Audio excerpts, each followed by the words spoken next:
అందర్నీ పద్మవ్యూహంలోకి కరెక్ట్ గా తీసుకొస్తున్నావు. ఈ పద్మవ్యూహాన్ని భాను ఛేదించలేదు. నాకెందుకో ఆ విష్ణుమూర్తి కొత్త ప్లాన్ ఏదో చేస్తున్నాడు అనిపిస్తోంది.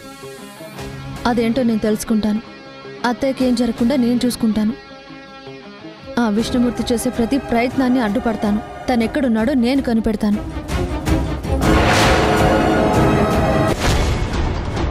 అమ్మా నీలిమా, ఇంకా నువ్వు బయలుదేరు. జరగాల్సిన నాటకం అంతా నేను నడిపిస్తాను కదా. వాసుదేవరావుని ఊరిమిళ్ళ ముందు కరెక్ట్గా బుక్ చేస్తాను.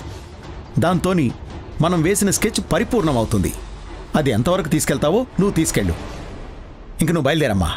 సరే మావయ్య, అనుకున్న ప్లాన్లో ఎక్కడ ఎలాంటి పొరపాటు రాకుండా చాలా జాగ్రత్తగా చేయి. వస్తాను. అలాగేనమ్మా.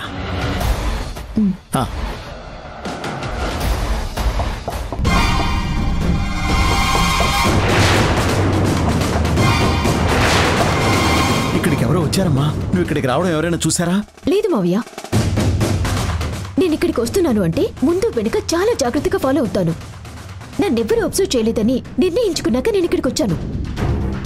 ఈ ప్లేస్ నీకు నాకు తప్ప ఇంకెవ్వరికి తెలిసే అవకాశమే లేదు. లేదని మనం అనుకుంటే సరిపోదమ్మా. ఎవరో తలుపు కొడుతున్నారంటే తెలిసిన వాళ్ళు అన్నట్టే కదా. పొరపాటున భాను వాళ్లకు మన సంగతి తెలిసిపోయిందంటావా? అనవసరంగా నువ్వు టెన్షన్ పడి నన్ను టెన్షన్ పెట్టుకు మావయ్య.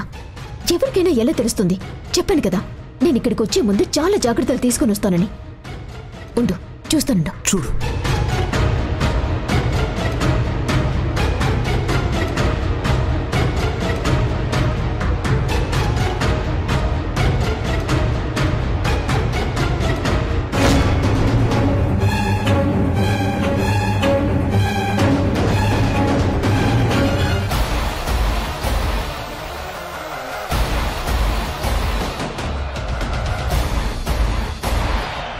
లోపలికి రండి.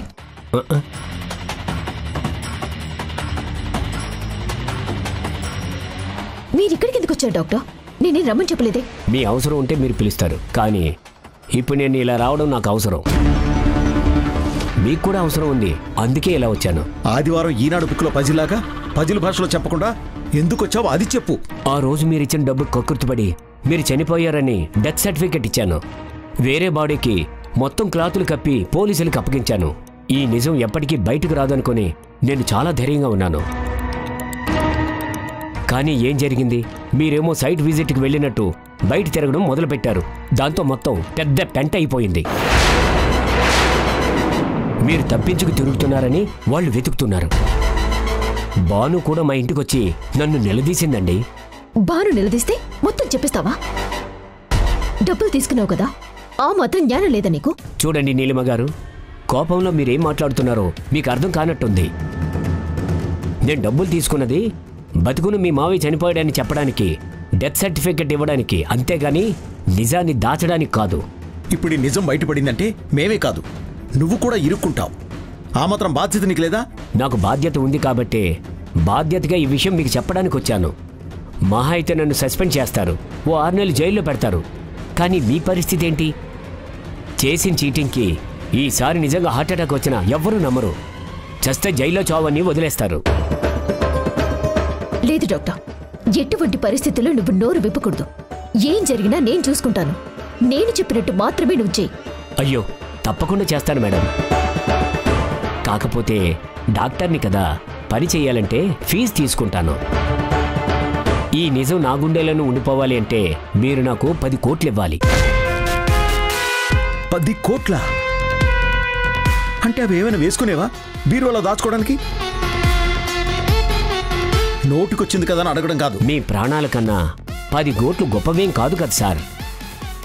ఎన్ని ఎంక్వైరీలుంటాయి, ఎంత ప్రెషర్ ఉంటుంది, ఎన్ని విధాలుగా నన్ను ఇబ్బంది పెడతారు. అవన్నీ తట్టుకొని ఈ నిజాన్ని నేను దాచాలి అంటే ఖచ్చితంగా మీరు నాకు నేను అడిగిన డబ్బులు ఇవ్వాలి.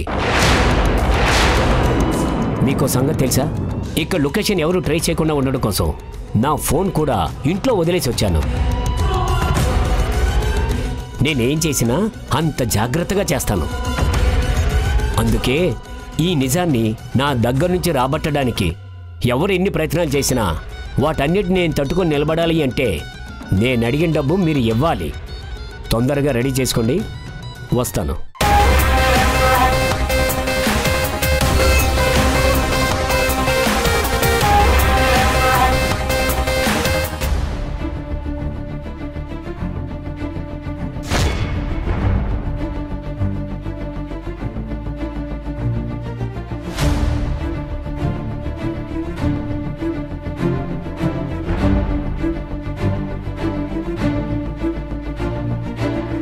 ఎక్కడికి వెళ్ళారండి?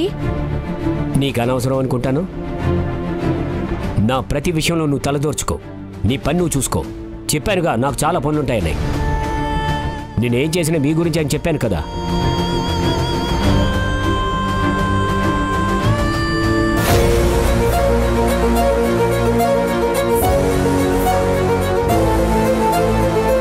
చూడండి, మీ ఆయన చేసిన చాలా పెద్ద పొరపాటు ఒక క్రిమినల్కి సహాయం చేయడం.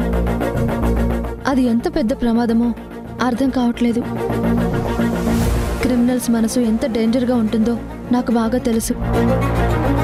సాయం పొందిన వాళ్ళు తన మీద సానుభూతితో ఉండరు. నిజం బయటకు వస్తుందంటే డాక్టర్ గారి ప్రాణాలు తీయడానికి కూడా వెనకాడరు. నాకు చాలా భయంగా ఉంది బాను, కానీ ఏం చేయాలో అర్థం కావట్లేదు.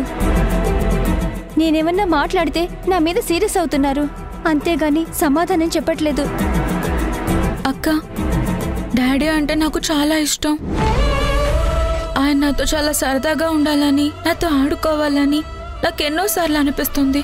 కానీ డాడీ మధ్య అసలు మాట్లాడడమే మానేశారు. ఎప్పుడూ ఏదో టెన్షన్లో ఉంటున్నారు. డాడీకి ఏం కాకుండా నువ్వే చూడక్క ప్లీజ్. తప్పకుండా కావ్య, నేనంతా ఆలోచించాను కాబట్టి మిమ్మల్ని ఇక్కడికి పిలిపించి మాట్లాడుతున్నాను. మీరు నాకు ఒక సాయం చేస్తారా? మీ భర్తకి ఏమీ కాకుండా చూసుకునే బాధ్యత నాది. తప్పకుండా చేస్తాను బాను. నా 5వ తరం నిలబెడతానని నువ్వింతలో మాటిస్తుంటే కాపాడుకోవాల్సిన బాధ్యత నాకు ఉంది కదా. మనం ఎన్ని విధాలుగా ప్రయత్నించినా ఆయన నిజం చెప్పట్లేదు కాబట్టి ఆయన నుంచి నిజం తెలుసుకోవడానికి ఒకే ఒక్క మార్గం ఉంది. ఆయన ఎక్కడికి వెళ్తున్నారు ఏంటి అనేది ప్రతి విషయం నాకు చెప్పండి. తప్పకుండా చెప్తాను. కానీ ఆయన బయటికి వెళ్ళేటప్పుడు ఎక్కడికి అడిగితే మాత్రం సమాధానం చెప్పట్లేదు. కానీ ఎలా తెలుసుకోవాలి? మీ పరిస్థితి నాకు తెలుసండి. దీన్ని లొకేషన్ ట్రాకర్ అంటారు. దీన్ని ఆయన కారులో ఆయన కనిపించకుండా పెట్టండి. ఆయన ఎక్కడికి వెళ్ళినా తన గురించి తెలుస్తుందని ఫోన్ వదిలేసి వెళ్ళొచ్చు. తన ఆచూకీ తెలియకూడదని జాగ్రత్త పడొచ్చు. కానీ కారుకి ఇలా ట్రాకర్స్ ఫిక్స్ చేస్తారని ఆయన అస్సలు ఊహించరు. మీరు ఈ ట్రాకర్ని కారుకి పెట్టండి. ఎక్కడికి వెళ్ళారనేది ఇది ట్రాక్ చేసి చూపిస్తుంది. ఆ మెసేజ్ నాకు పంపించండి చాలు.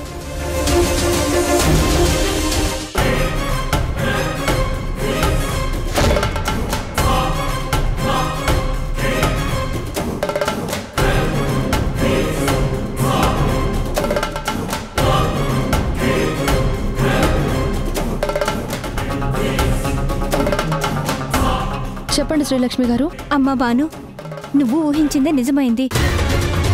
ఆయన ఫోన్ ఇంట్లోనే వదిలేసి బయటికి వెళ్లారు. ఆ ట్రాకర్లో ఒక లొకేషన్ ట్రేస్ అయింది. అది నీకు సెండ్ చేశానమ్మా.